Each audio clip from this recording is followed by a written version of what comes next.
Once upon a time, we used to listen to each other.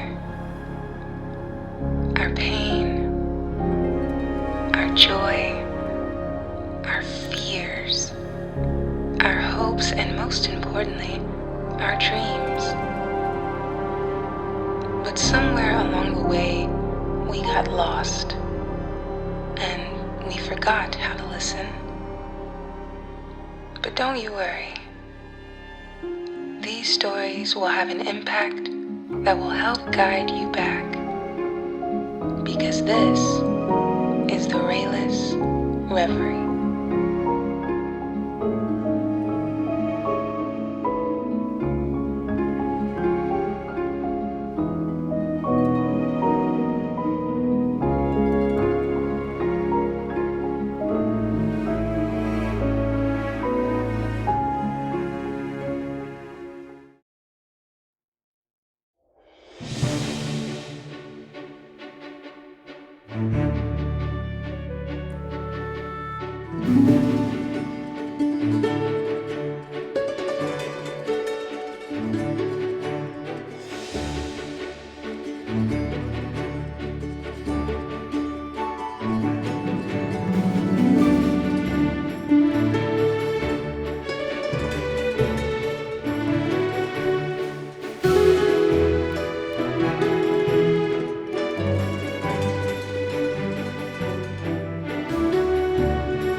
Once upon a time, there was a beautiful princess who loved all lovely things, and most, she loved the flowers and the blossoming trees in her father's garden.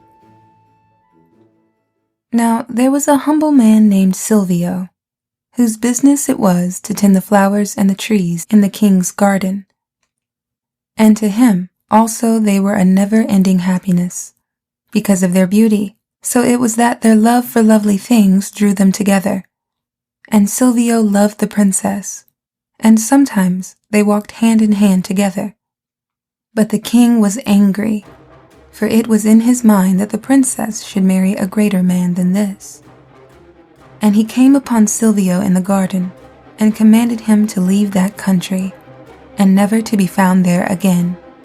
And Silvio said, "How can I leave the garden which I love?" Whereupon the king laughed and said, "Stay, then," and touched him with the wand which he carried. And in a moment there was no Silvio there, but only another apple tree in the garden. For the king of that country was a great magician, and many were afraid of him. The days went by, and still the princess sought Silvio in the garden, but he did not come. So she went to her father, the king, and asked of him. And the king laughed and said, "He was pruning an apple tree. I did not like the way he pruned it. He will never come back." Then the princess said, "Which was the tree he was pruning?" And the king led her to the window and showed her the tree. And the princess was astonished, for she did not know that there had been an apple tree there. And when she was alone, she went to the apple tree, saying, "It is the last thing which he touched." So she touched it with her hand, and the apple tree trembled gently, and the blossom fell upon her head.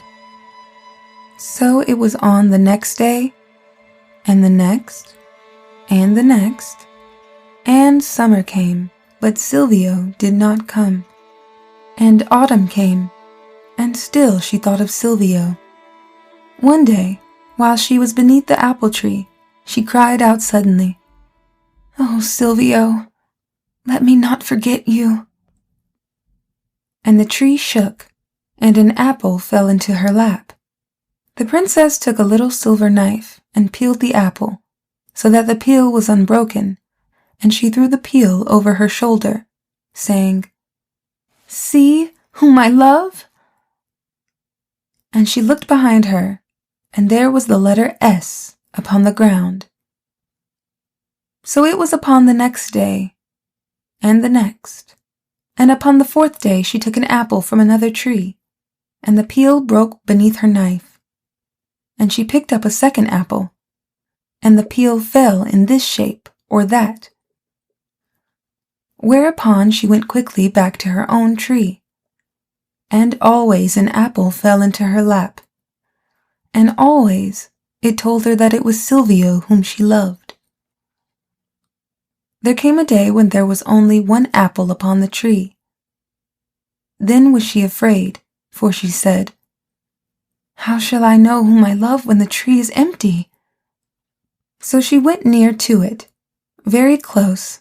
Then she felt to Silvio, and he to her, and suddenly she stretched out her arms and said, Apple tree,